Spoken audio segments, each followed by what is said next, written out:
Good morning students. Last video में हमने देखा था कि किस तरीके से समग्र मांग कीमत और समग्र पूर्ति कीमतें आपस में जहाँ पर ये दोनों बराबर होती है वहाँ पर रोजगार का निर्धारण होता है और वह बिंदु प्रभावपूर्ण मांग का बिंदु कहलाता है। और अगर समस्त पूर्ति कीमतों में चूंकि आगे वृद्धि नहीं की जा सकती है, ठीक है, तो ऐसी परिस्थिति में समग्र मांग कीमत में आप वृद्धि करके पूर्ण रोजगार का संतुलन बिंदु प्राप्त कर सकते हैं। तो आगे आज हम देखेंगे इसमें ये समस्त पूर्ति फलन के स्थिर रहने पर भी अगर समस्त मांग फलन में वृद्धि के प्रयास किए जाते हैं तो नई समस्त मांग अनुसूची के द्वारा समस्त मांग कीमत 250 नई 250 करोड़ रुपए होगी।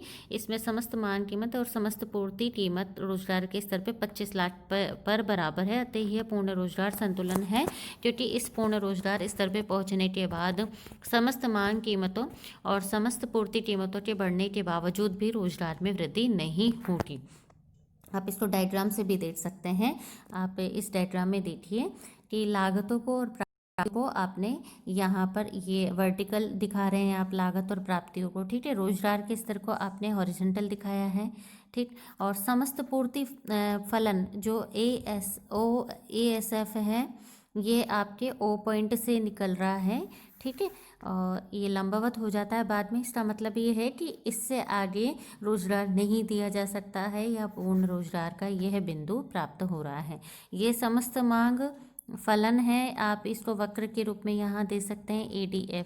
अब ये दोनों एक दूसरे को जहाँ काटेंगे, जैसा कि डायग्राम में हमें दिख रहा है कि ये एक दूसरे को यहाँ काट रहे हैं E पॉइंट पे, तो आपको क्या है, ये प्रभावपूर्ण मांग प्राप्त हो रही है और रोजगार का स्तर N2 डिसाइड हो रहा है।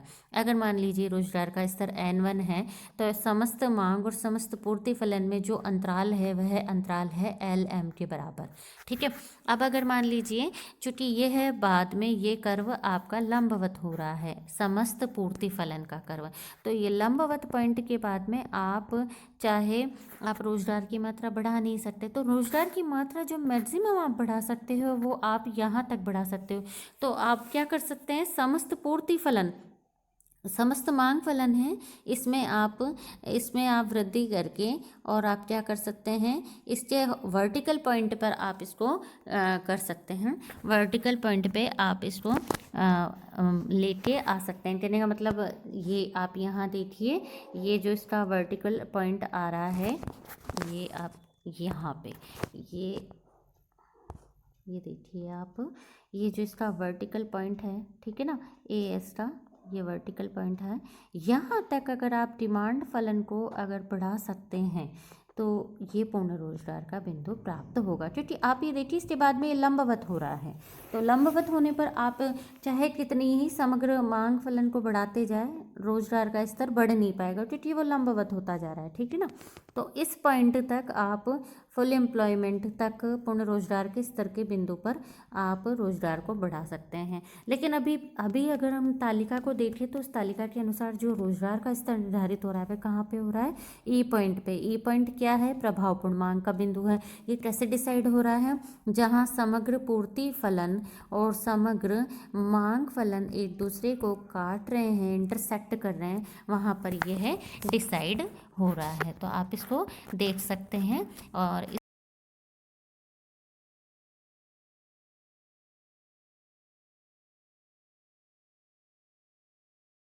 इसमें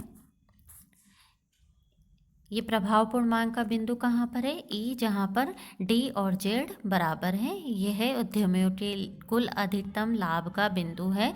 इसके विपरीत रोजगार के नीचे स्तरों पर उद्यमियों का कुल लाभ कम होगा।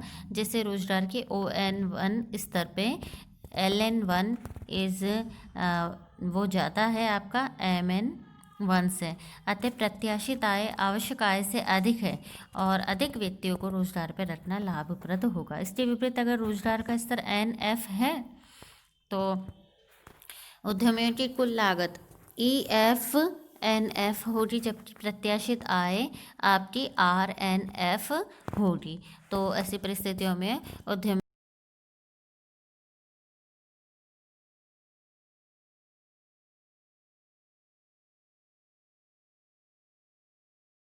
में तो होगा। अतः स्पष्ट है कि डी और जेड के सामने से निर्धारित प्रभावपूर्ण मांग बिंदु पर ही रोजगार का स्तर निर्धारित होता है।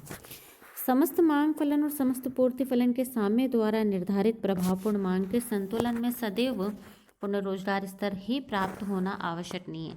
अतः नीचे स्तर पे प्रभावपूर्ण मांग के संतुलन हो जाने पर अल्प रोजगार स्तर पे संतुलन की अवस्था होगी।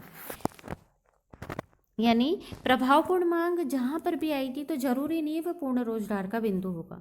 प्रभावपूर्ण मांग का बिंदु आपको पूर्ण रोजगार के बिंदु से पहले यानी आपको पूर्ण रोजगार से कम के बिंदु पर भी प्राप्त हो सकता है, वह आपका अल्प रोजगार का संतुलन बिंदु कहलाएगा। अल्प रोजगार स्तर संतुलन की अवस्था प्राप्त होगी। जहाँ रोजगार पर लगे लोगों की संख्या रोजगार चाहने वालों से कम है और इस संतुलन बिंदु पर पूर्ण रोजगार नहीं होगा।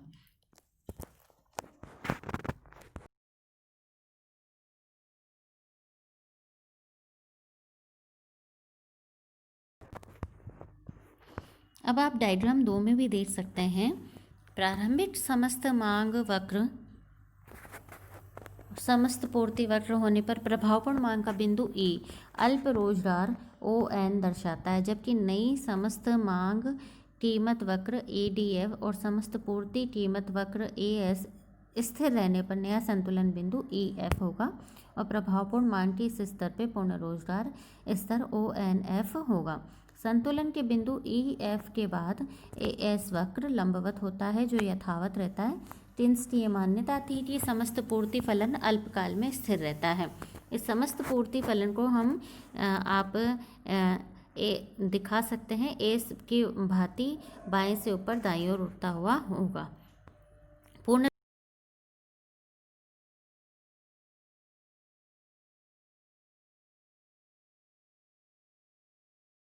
यहाँ देख सकते हैं, जैसा कि मैं आपको पहले ही बता चुकी हूँ कि समस्त पूर्ति फलन का जो वक्र है वह कैसा रहेगा, ऐसे जाकर लंबवत, ये बाद में जाके लंबवत हो जाएगा, ठीक है ना।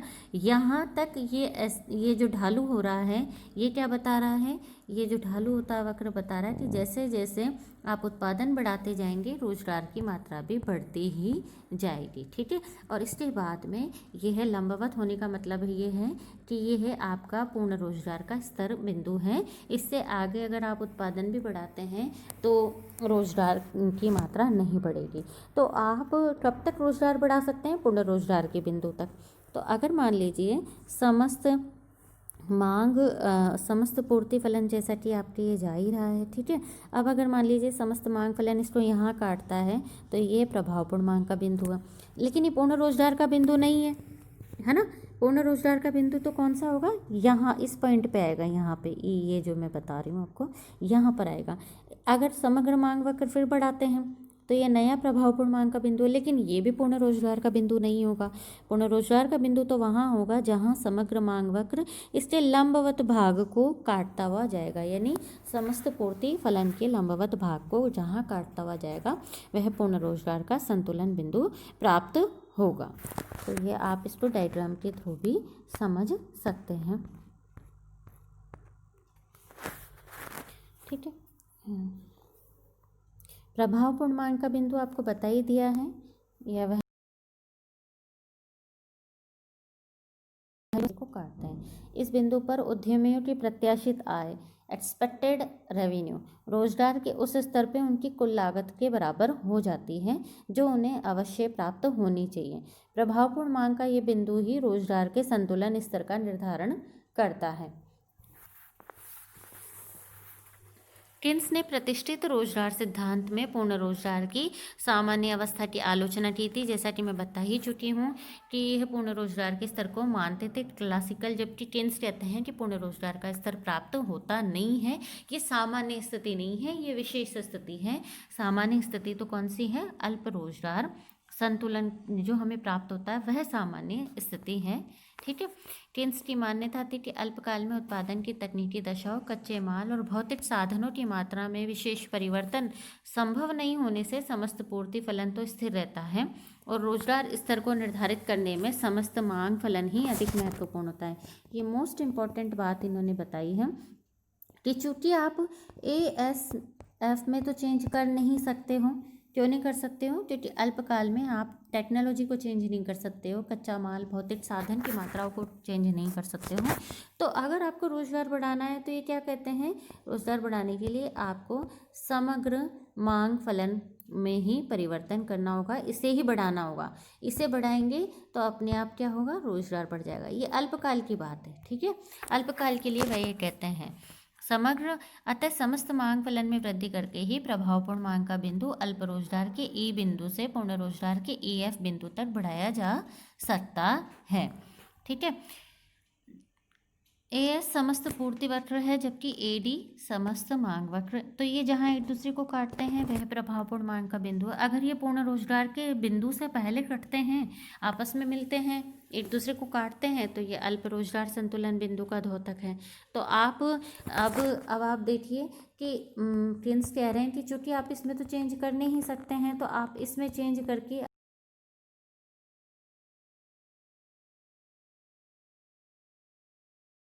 कंजप्शन विनियोग हो, गवर्नमेंट के द्वारा जो एक्सपेंडिचर, उसके द्वारा आप समस्त मांग को बढ़ा सकते हैं, समस्त मांग वक्र को बढ़ा सकते हैं। इस प्रकार केन्स ने गवर्नमेंट के हस्तक्षेप को भी जरूरी बना दिया है कि सार्वजनिक व्यय में वृद्धि करके, उपभोग में वृद्धि करके, विनियोग में वृद्धि करके आप समस्त मांग वक्र को बढ़ा सकते हैं और इस तरीके से रोजगार का स्तर बढ़ाया जा सकता है।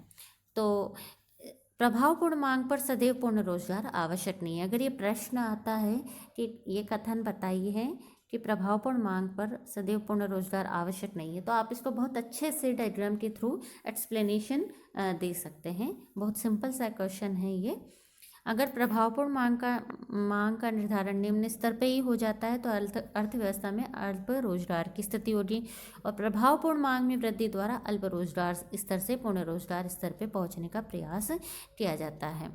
चित्र आप देखिए डायग्राम में पीछे, ये जो आपको यहाँ पे ये जो ई एफ, ये फुल एम्प्लॉयमेंट के लेवल पे आपका एग्रीगेट डिमांड और एग्रीगेट सप्लाई कर्व आपस में एक दूसरे को इंटरसेक्ट कर रहे हैं। ये आपका प्रभावपूर्ण मांग का बिंदु है, और इस प्रभावपूर्ण मांग के बिंदु पर जो रोजगार डिसाइड हो रहा है वह है फुल एम्प्लॉयमेंट लेवल का रोजगार आपको प्राप्त हो रहा है। केन्स के रोजगार सिद्धांत की आधारशिला प्रभावपूर्ण मांग है, और ये प्रभावपूर्ण मांग, केन्स प्रभावपूर्ण मांग बिंदु से रोजगार का स्तर निर्धारित करता है। तो अगर आपसे पूछा जाए कि रोजगार कैसे निर्धारित होता है, तो रोजगार, employment is the function of effective demand, ठीक है। और आप ये भी कह सकते हैं इफेक्टिव डिमांड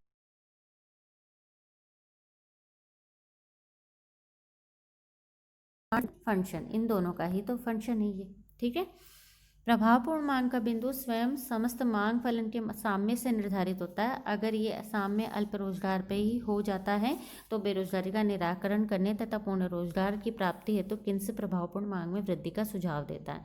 चूँकि अल्पकाल में प्राकृतिक संसाधनों की मात्रा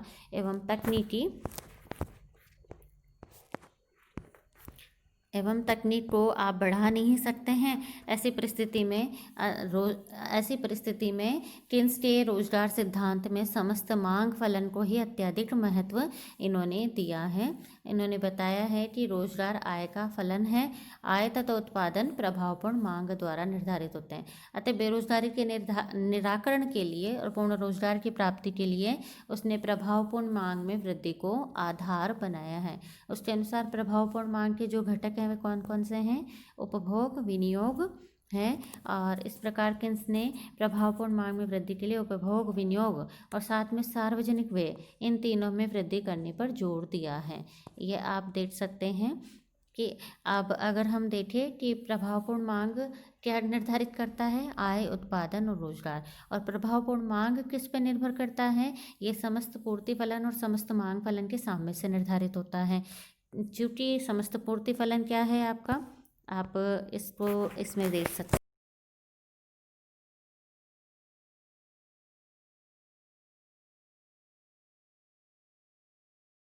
हैं।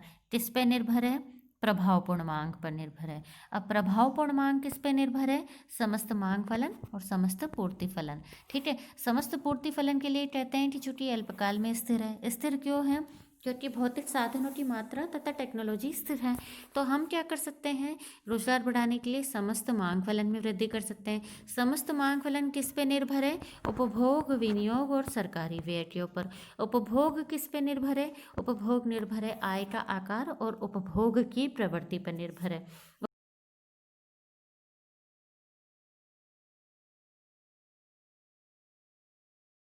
तो क्या है, अल्पकाल में स्थिर रहती है। ठीक है, यहाँ हम देखिए विनियोग की बात करते हैं। विनियोग किस पे निर्भर करता है? विनियोग निर्भर करता है ब्याज की दर और पूंजी की सीमांत उत्पादकता।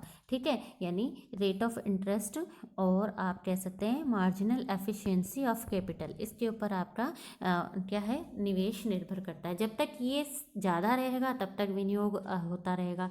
जब ये बराबर हो जाएंगे उस पॉइंट पे विनियोग आपके सबसे ज़्यादा रहता है।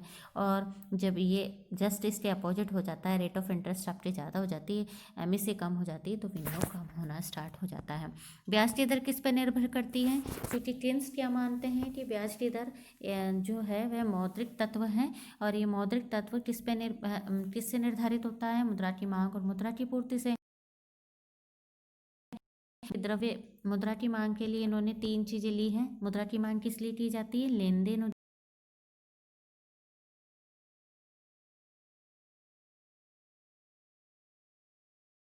माने